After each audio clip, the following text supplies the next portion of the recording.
पित्रे ब्रह्मोपदेष्ट्रे मे गुरवे दैवताय च प्राप्याय प्रापकायास्तु நம ஸ்ரீநிதயே நமஹா.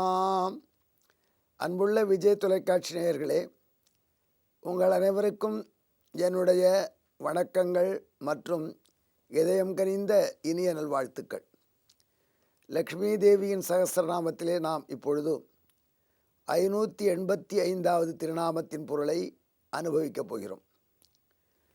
1965 1969 வரை 5 ஆண்டுகள் மதுரையிலே திருநகர் என்கிற பகுதியிலே நாங்கள் வசிக்க நேர்ந்தது. திருத்தகப்பனார், திருத்தாயார், நான், தம்பி, தங்கைகள் என்று. அந்த வாசம் செய்த காலத்தில் திருநகர் பகுதிக்கு பக்கத்தில் கப்பலூர், அங்கே ஒரு பெரிய ஏரி. அந்த ஏரிக்கு மதிய வேளை 2வது ஸ்நானம் செய்ய திருத்தகப்பனார் செல்வார். கிரகஸ்தர்கள் தினம் 2 ஸ்நானம் செய்ய வேண்டும் என்று வேத மரபு. காலையில் ஒரு ஸ்நானம், அதன் பிறகு மதியத்திலே ஒரு ஸ்நானம் செய்துவிட்டு வந்து அப்புறம் நவநீதரண்டருக்கு வீட்டிலே உள்ள எம்பெருமானுக்கு பூஜை செய்வார். சில சமயம் நானும் கூட போவேன். லீவு நாளில் மத்தியானத்தில் ஒரு ஸ்நானம் பண்ண போகிறச்சேன். அப்போது ஸ்நானம் பண்ணி முடித்த பிற்பாடு அந்த ஏரியிலிருந்து எனக்கு காண்பிப்பார். அவங்க தெரியுது பார் அழகர் மலை. அதை சொல்லும் பொழுதே அவர் உடம்பு சிலிர்ப்பதை நான் பார்ப்பேன்.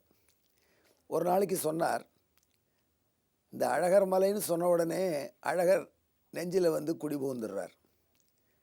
நமக்கே இப்படி இருக்குன்னா நம்மாழ்வாருக்கு எப்படி இருந்திருக்கும்? அதனால தான் நம்மாழ்வார் இப்படி பாடினார் என்று நம்மாழ்வார் பாட்டை அவருக்கே உரிய இனிய குரலில் எடுத்து அப்போது விளக்கம் கொடுத்தார். திருமாலிரும் சோலை மலை என்றேன் என்ன, திருமால் வந்து என் நெஞ்சு நிறைய புகுந்தான். திருமாலிருஞ்சோலை மலை, அழகர் மலை என்ற வார்த்தையை சொன்னவாறே திருமால் வந்து என் நெஞ்சிலே புகுந்தான். என் நெஞ்சிலே புகுந்தான் என்று சொல்லவில்லை ஆழ்வார், என் நெஞ்சு நிறைய புகுந்தான் என்று அருளி செய்கிறார். நெஞ்சிலே வேறு எதற்கும் இடம் கொடுக்காதபடி ஆக்கிரமித்து கொண்டு வந்து நின்றான். சொல்லும் பொழுது எம்பெருமான் வந்தான் என்று சொன்னார்கள் ஆழ்வார்.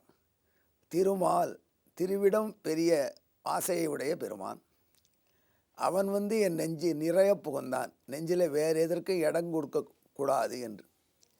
அந்த காலத்தில் அன்ரிசர்வ்டு கம்பார்ட்மெண்ட்டில் பயணங்கள் அதிகம் செய்வது உண்டு. அப்போல்லாம் ரிசர்வ்டு கம்பார்ட்மெண்ட் ரயில்களில் குறைச்சல், அன்ரிசர்வ்டு தான் ஜாஸ்தி. அதில் போகும்பொழுது சின்ன வயசில் அம்மா சொல்லுவாங்க, நன்னா உக்காண்டுக்கூடா, கொஞ்சம் இப்படி நெருங்கி உக்காந்தா இடம் இருக்கு, இன்னொரு வந்து உக்காண்டுருவோம் அப்படின்னு.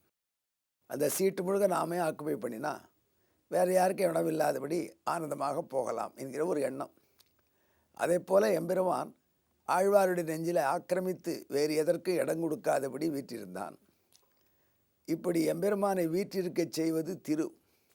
அடியவர்கள் நெஞ்சிலே வேறு எண்ணங்கள் வராதபடி எம்பெருமானே அவர்கள் நினைப்பை நெஞ்சை ஆக்கிரமித்து இருக்க வேண்டும் என்று பாடுபட்டு எம்பெருமானும் தானுமாக நெஞ்சிலே இடம் பிடிப்பவள் லக்ஷ்மி தேவி. வேறு எண்ணங்கள், குப்பை எண்ணங்கள் நெஞ்சிலே பட்டு நெஞ்சு குப்பை தொட்டி ஆகக்கூடாது. அது எம்பெருமானும் பிராட்டியும் இருக்கக்கூடிய புனித ஸ்தலமாக மாற வேண்டும் என்று பிராட்டி செய்யக்கூடிய கருணையாம் இது.